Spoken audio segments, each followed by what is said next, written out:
everyone. This is the sixth chapter of history, Bhakti Sufi traditions.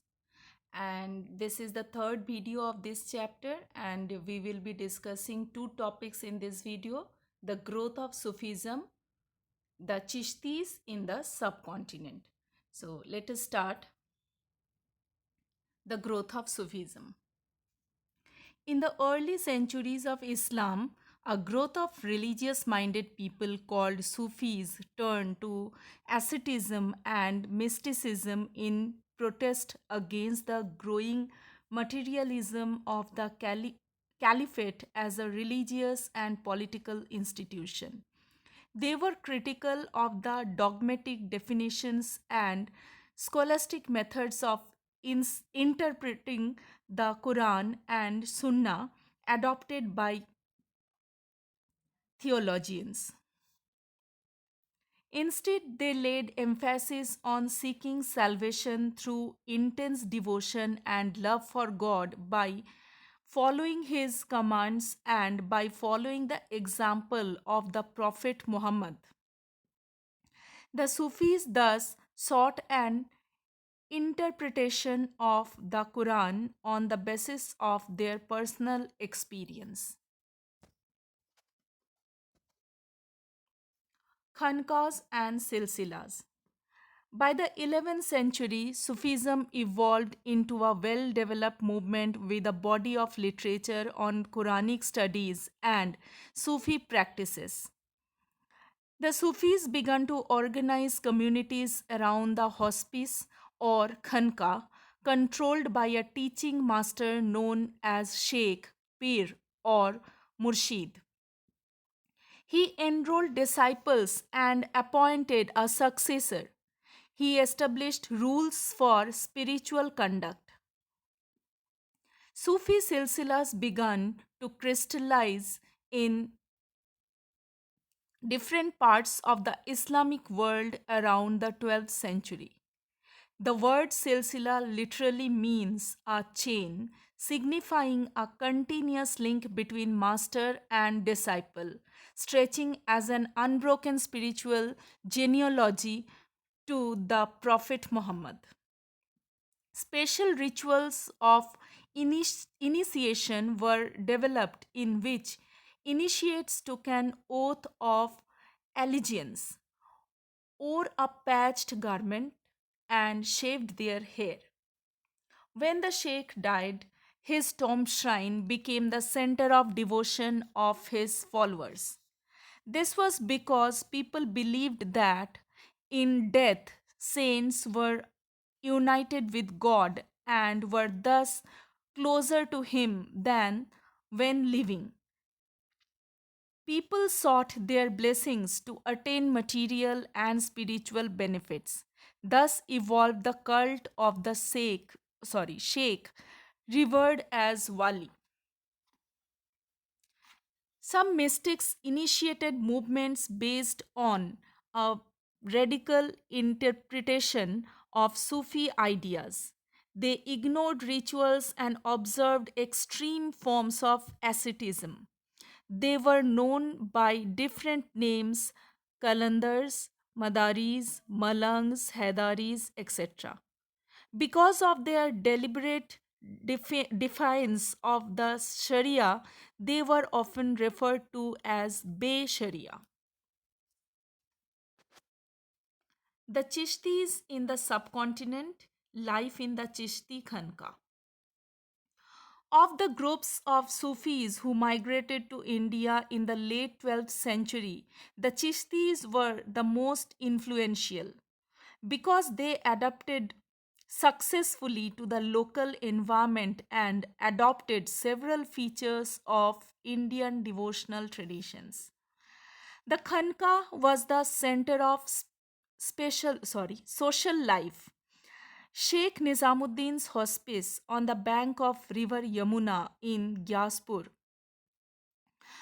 comprised several small rooms and a big hall where the inmates and visitors lived and prayed. The sheikh lived in a small room on the roof of the hall where he met visitors in the morning and evening.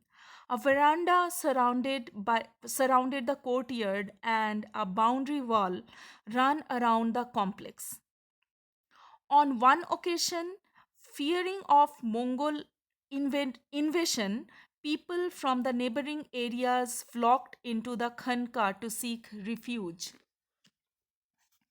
There was an open kitchen run on Futu from morning till late night. People from all walks of life, soldiers, slaves, singers, merchants, people, poet, traveler, rich and poor, Hindus, yogis, and kalandars came seeking discipleship, amulets for healing, and the intercession of the sheikh in various matters. Practices that were adopted, including bowing before the sheikh, offering water to visitors, shaving the heads of initiates, and yogic exercises, represented attempts to assimilate local traditions. Sheikh Nizamuddin appointed several spiritual successors and deputed them to set up hospices in various parts of the subcontinent. As a result, the teachings, practices, and organization of Chishtis, as well as the fame of the Sheikh, spread rapidly. Chishti devotionalism, ziyarat, and kawali. Pilgrimage called ziyarat to tombs of Sufi saints is prevalent all over the Muslim world. For more than 7 centuries, people of various creeds, classes, and social backgrounds have expressed their devotion at the dargahs of the five great Chishti saints. Amongst these, the most revered shrine is that of Khwaja Mainuddin, popularly known as Garib Nawaz. Khwaja Mainuddin's Dargah, date to the 14th century, was evidently popular because of the austerity and pity of its sheikh, the greatness of his spiritual successors, and the patronage of royal visitors. Muhammad bin Tughlaq was the first sultan to visit the shrine. Since the shrine was located on the trade route linking Delhi and Gujarat, it attracted a lot of travelers. By the 16th century, the shrine had become very popular. In fact, it was the spirited singing of pilgrimage pilgrims bound for Ajmer that inspired Akbar to visit the tomb.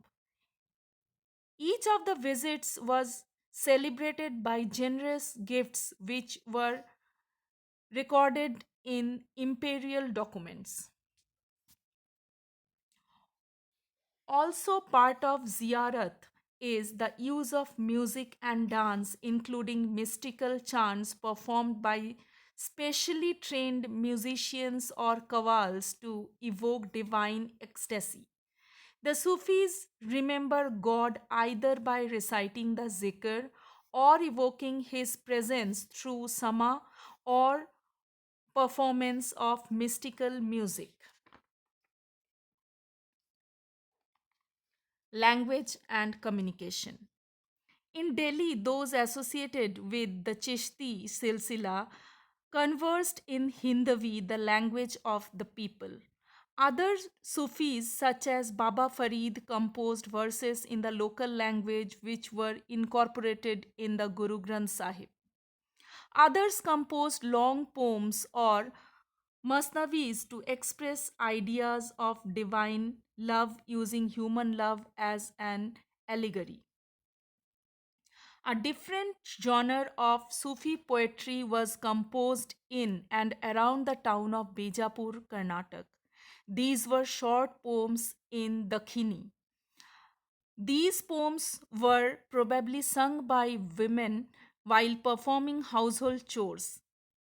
It is likely that the Sufis of this region were inspired by the pre existing bhakti tradition of the Kannada Vachanas and the Lingayats, Vachanas of the Lingayats, sorry, and the Marathi Abhangs of the sons of Pandharpur, Sufis and the state.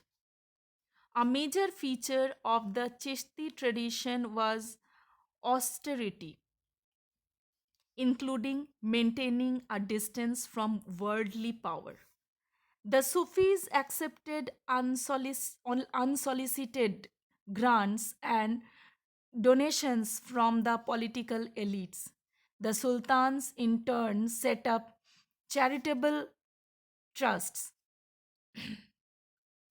The Chishtis accepted donations in cash and kind. They prefer to use these fully on immediate requirements such as food, clothes, living quarters, and ritual necessities. Their piety and scholarship and people's belief in their miraculous powers made Sufis popular among the masses.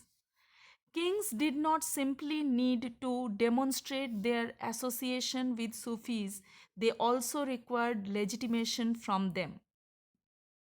It was believed that the awliyas could intercede with God in order to improve the material and spiritual conditions of ordinary human beings. However, there were instances of conflict between the sultans and the Sufis. Occasionally, the Sufi sheikh was addressed with high sounding titles. For example, the disciples of Nizamuddin Auliya addressed him as Sultan ul Mushaik. For today, this much. Thank you.